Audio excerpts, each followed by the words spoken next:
So in this video, we're going to be building this pub style 4-seater picnic table. I like these because they're certainly unique and they're inexpensive to build. We need 8 2x4 8-footers. We need 3 2x6 8-footers for the top. And then we need 1 2x10 8-footer to make the seats. We can get 7 seats out of 1 2x10, so we can almost make 2. So you'll have quite a bit of leftover 2x10 if you get a full 8-footer. This is an easy afternoon project. These go together really quick, and by watching this video, I've made dozens and dozens of these. So I'll show you some tricks along the way, especially if you're building it by yourself. There's some easy ways that we can go about building this. So that's what we're going to show you now. So we are going to talk about all the parts and pieces that we need for this project. So these are all the parts and pieces that we're going to need. Now we do have plans available on our website, $5plans.com. This project is just $5. And while plans are nice, I don't think it's really necessary because this is a pretty simple project. We'll give you all the dimensions and we'll give you all the angles, so you'll definitely be able to complete it. But if you want the plans, we do have them available. So first of all, we need 2 pieces that are 64 inches long from tip to tip, and they have a 15-degree miter on either end. And then these, we need 4 pieces that are 31 1/4, and just one end has a 15-degree miter. These here will make up our top support, and they are 18 inches from tip to tip, and these have a 45-degree miter. Then moving on, these bigger pieces here. Now there is some additional cut work that needs to be done on these, but I wanted to show you that in a bit more detail. So for right now, from tip to tip is 35 inches. And of course, they do have a 45-degree miter on both sides.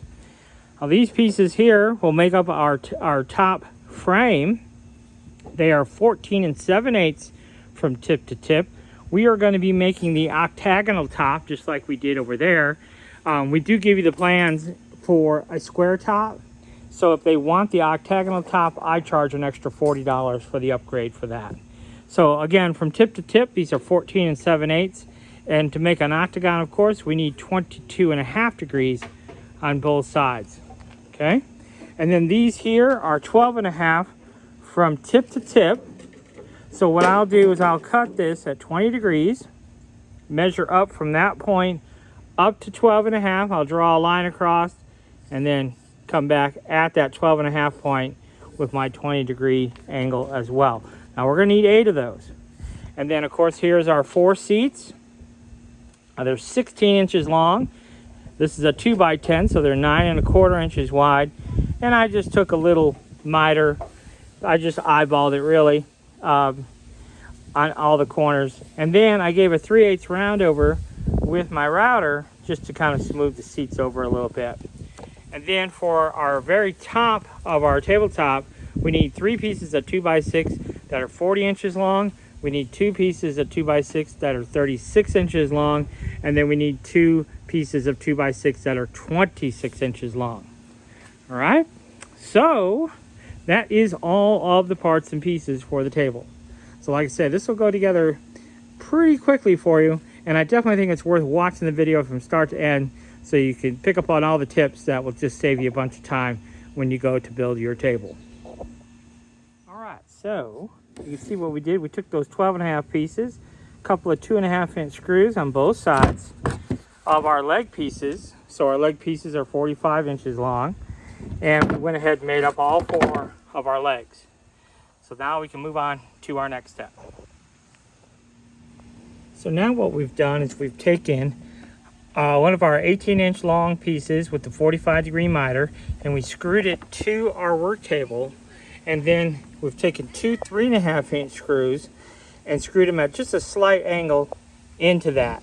And then where we lined it up is on the edge of this 2x4 at the right tip of that, so it overhangs just a little bit. Then we're going to go ahead and drive that home, and you can see that we've done that on both sides already.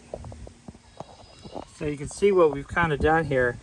This one is right there at the tip and this one's right off the tip. Usually you have to unscrew these and spread them out just a little bit in order to fit that last one in. Now what we're going to do is take our 3.5 inch screws, and everywhere we're going to go in with one right here through the front here, and then also up here. And we're going to do the same thing up here, through here, and then the same thing on the back side, all the way around. 3.5 inch screws. So we'll go ahead and get that done. Hopefully this better explains what I was talking about. So you got them here, here, and then all the way around though. So we got one going in this direction, one going in that direction, this direction, all the way at all four corners. Okay, so now we've got all of our legs on. I did come through and put those 2 screws in like I showed you. And I've taken the screws out here that was holding everything down. So now we can flip this over. The one thing that I will caution you on, you can definitely do this by yourself because it's heavy, but it's not ungodly heavy, is when we flip this over, try not to put a lot of tension right at the points of our legs, because you know, it's just 2 little screws holding it in there. So they will have a tendency to bend until we get our support pieces in place. So when we're flipping this over, try to keep these legs off the ground and when you're flipping it over. Best way I can describe it. But it's pretty straightforward. Like I said, it's heavy, but you could definitely get it done. If you have a helper, all the better, but you could do it by yourself too. So these will become those horizontal steps, okay? And so we have to put them on there, and when we do that, that'll kind of square up all those legs by default, because that whole assembly is a little bit wobbly and may not be exactly sitting like it will in the final, but these will square it all up. So the 35 inches from tip to tip, we already set that, right? They're 45 degrees here. And what I've done here is from the tip over, I've used my carpenter square and I measured over 2 inches, and then I just hold my carpenter square flush and we're gonna nip this off. But we are also gonna set our skill saw to a 20-degree miter. So it's gonna slice it off like this in that kind of downward angle. And we're gonna do that in both ways. So on the right, we're gonna use our skill saw coming this way, but on the left, we're gonna come with our skill saw the opposite way to make sure that the angle is flaring out like this, 20 degrees, okay? And we do that, you can see I've got them all marked, and we're gonna do that on all of them. So you can see what I'm talking about here. My plate is at a 20-degree angle. You can see my arrow I've set at 20 degrees. Go ahead and lock my blade down. And then when I pick this up to cut, you can see what angle my saw is sitting at. So the angle is going to go to the outside when I cut. All right, so as far as installing these steps, you can see here that 20-degree angle is flush with the front here. So I used a piloting drill bit to make a pilot hole and drill just one at the front corner. Then I've come along here, and you can see here we're all flushed up here, nice here, but look at how far, quote unquote, we're off here. And this is what I was talking about. These legs aren't going to be positioned where they should be. So, but by the time we get all the way around, they will be. So that's just what I wanted to show you there. All right, so let me bring you up to speed where we're at here. So what I've done is, now you can see all of our pieces are in place, and when we got back all the way around, it basically was lined up, no issues. So that part always goes. It seems like it won't, because sometimes the legs will take a fair bit of adjustment, but in the end it always does. So don't stress too much if it seems like they're not lining up, because once you get to the final one, it generally all just comes together and lines up just fine. So then what we do is, from this point right here down, you can see I've marked it at 13.25 and at 17. You can see that there. And I've done that on each of the legs, okay, all the way around. And so what I do is I take a little block and put it at the 17 mark. And it doesn't have to be exact, just don't have it above the 17 mark, okay? So it can be a little bit below, doesn't have to be exact, but we try to keep them at 17 if you can, okay? And now you can see that this is our 64-inch piece. I marked it at 14 inches because really it should be 14-inch overhang. According to the plans, should be 14 inches. And you can see here, so this is 14. It's actually just a little bit more because this edge of the 2x4 does need to come up to that 13¼ line, okay? But this is more or less, you can see that this 14-inch line and that 14-inch line are basically hitting at the same position. So left to right, this is more or less position. So what we'll do is we'll just raise this up, pop a screw in. And then we'll go over to the other side, raise it up, and this distance will more or less be equal on both sides. Okay, and ultimately that's what you want. So for right now, we're just gonna pop in one 2.5-inch screw dead center just to hold this kind of temporarily in place for us. So I'll go ahead and get that done real quick. Now these go on pretty easily. So these are our 31¼ inch pieces. And so what I usually do is I'll just take that piece and I'll butt it up against this piece. And then I will just focus on this corner right here. I want to line it up. That's my 13¼ mark with that edge of the 2x4. And I pop in one 2.5-inch screw. Now this, it won't necessarily be square. It could be in a little bit, it could be out a little bit, but it'll be close enough. And so what I do is I take my carpenter square and I make sure it's square, and then I draw that little tick mark. So I know that that will indicate where a perfect square is. And then on the back side here, I'll drive in two 3.5-inch screws. And I'll repeat that same process on the other side, making sure the other side is also square to this existing piece. So I'll go ahead and get that done. I wanted to illustrate this point for you. So we do know that this is nice and square to the horizontal. This is nice and square, right? So out here, I have my one board in place. You can see I have it right on that line. But sometimes when we put our seat on, now I don't know if it shows very well in the video, but that seat is actually dropped a little bit. Okay, so it's dropping down. So that's why we only put the one screw in. So I can either take this one out and drop it a little bit, but usually what I do is whatever the low side is, I'll pop that screw out and I'll just raise it up so my seat is nice and flat. And this one it seems like I have to raise up quite a bit. It seems like the seat's off by maybe not, 1/4 inch, 3/8, something like that, probably 1/4 inch.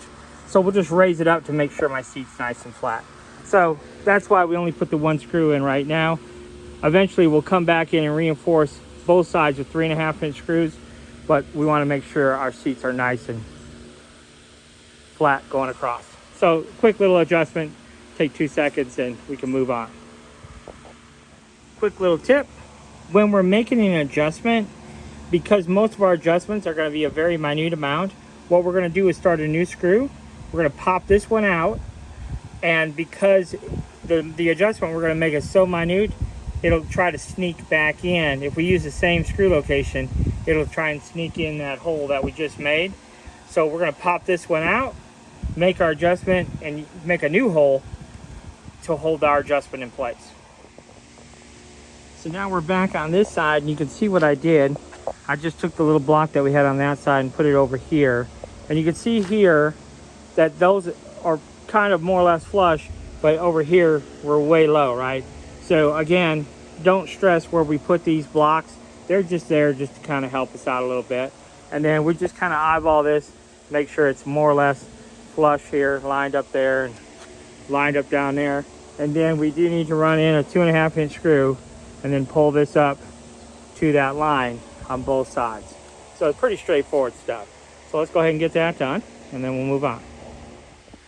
So you can see what we did here. We just used our carpenter square up against this one, and draw a line, so that will continue along. We did the same thing over here, so we know where to line up our horizontal pieces here. So we'll go ahead and just do that real quick. Line it up here with one 2.5 inch screw. It'll be really simple to connect those two. So what we're going to do, obviously, is just to hold that in place and go ahead and put in a screw at a slight angle from the back side. So these are a little bit more challenging, and that's one of the reasons why I prefer this 3-inch bit. I always use the 3-inch bit, so it makes it easier to get in here and drill those all the way home. So I'll go ahead and do that real quick, get those in place. So now I do have my seats mounted. That's kind of our next step. Now for me, I just kind of eyeball it. If you wanted to use a carpenter square to make sure they were square, you could. The back of the seat could be flush with our horizontal pieces. I like to have a 5/8 inch of an overhang, or basically 1 finger segment length. So you see? But I call that 5/8. So no big deal. 3.5 inch screws going down into these pieces will get the job done. And now we have the bulk of our table. So you would just step up on our footrest here, and then just kind of throw your leg over if I didn't have my table in my way, and then we can sit down, and there we go. Now I do want to go back in and reinforce all these horizontals with 2 3.5 inch screws on both sides, and then our base will be now then complete. So again, we'll just stand on our step, kind of pull our leg over, almost like we're getting on a bicycle or a motorcycle. Pretty simple to get on and off, and very comfortable when you're sitting there. So that's where we're at. So we'll go ahead and get this done. We'll get those support screws put in all the way around, and then all we have left is our top. So this part's pretty straightforward. We've got all 8 boards connected. You can see what I'm doing here. So I'm just drilling in 1 3.5 inch screw through these 2 boards here, just to kind of loosely hold these together. We're going to use this as a framework for our top. So again, these boards are 14 7/8 long, 22.5 degree miter. You can see they don't line up perfectly, but they also don't need to, so don't stress over that. Again, we'll just put in 1 3.5 inch screw all the way around, and that will kind of loosely hold these together enough so we can attach it to our 2x6 top. So now we have our top boards in place. Good side is face down. 3 40-inch pieces, 2 36-inch pieces, and then 2 26-inch pieces. And we'll lay our frame on top, just eyeball it, center it up, and we're good to go. So you can see it's pretty easy to line up. What we're looking for is an equal spacing here and here. And then the other kind of key factor is this distance here is more or less the same here on both sides, and that will kind of get things squared up pretty easily. So now that I'm happy with its placement, I'll go ahead and put in at least 2 screws per board. And here, where we have a connection, I'll make sure a screw goes here and here and here, so this board will have 3. So I'll make sure all those joints are nicely held together with some additional screws there if necessary. So we have all of our boards all screwed down. Now what I'm going to do this. I'm going to take my skill saw here, and right along here I'm going to score a line. And then I have a bigger skill saw that I don't like to use as well. It's twice as heavy, and I don't know, I just don't like it as well as I do this one. But it will cut deeper, so I will go along and use it as well. And then that still isn't deep enough, but it almost is, and so then we're going to have to sawzall all the excess. So I'm going to go ahead and get those score lines made, and then we'll start cutting up to the sawzall. So you can see I now have those score lines all the way around my top. Now, as long as I have your attention, let me talk to you a little bit about the skill saw. So you can see this one is a 7 1/4, and I think this is what, 5 1/4 or something like that, blade diameter. So this one will cut deeper than this one, but not a full 3 inches deep. This only cuts 2.5 max depth, and I think this is 2. But what I want to talk to you about, just on the off chance that this gets back to Ryobi, is to look at these two skill saws. Now these are both by Ryobi. Now these were, in all fairness, many years apart in production, but this is a skill saw I've had for quite a while. And if you look at where the blade location is and where the plate is, the bulk of the plate is on the right hand side of the blade, and your blade guard is what I would consider on your left hand side. Okay, so when you're looking at the saw, I'm going to hold it with my right hand. I'm right-handed. My blade guard's on the left. Now, why they would make it literally backwards, I have no idea. So here, my blade guard is on the right-hand saw, and if you look at where your blade is in relation to your plate, it's also backwards of this one. And that's why I do not like this one, because there are times, such as here, where I want a plunge cut, so I'm reaching over to pull this up. In order to control this with my right hand, I'm reaching over to grab my blade guard on the bigger saw, and I don't like that. And I also don't like the fact that the bulk of the plate is on the back side, or on the front side rather. So when I'm using it like this, I'm used to having the bulk of the plate resting on my workpiece instead of the piece I'm cutting off. It makes no sense design-wise to me. Absolutely no sense. So that's why I don't like using this big saw. Plus, this big saw was almost 3 times the cost of this guy, and it's literally probably twice as heavy. Like, this sucker weighs, same battery size, same everything, it's probably twice as heavy. So that's also why I don't like using it. But I'll get by with it for this particular example, but I just wanted to show you the difference in the two. So there's my top all polished up. And what we did is, of course, we used our Sawzall to cut off our excess. I took my 3/8 rounded over my top, sanded it all down, drilled an 1.5 inch hole for my umbrella, used my 3/8 router, rounded that all off. And so now we just have to mount it to our base, and this one will be done. So that frame, we just run 4 screws, and it'll hold. We put a screw into each board, and that'll kind of hold all those straight as well. And that's it. So that is it for this video. We'll show you what it looks like when we're all done.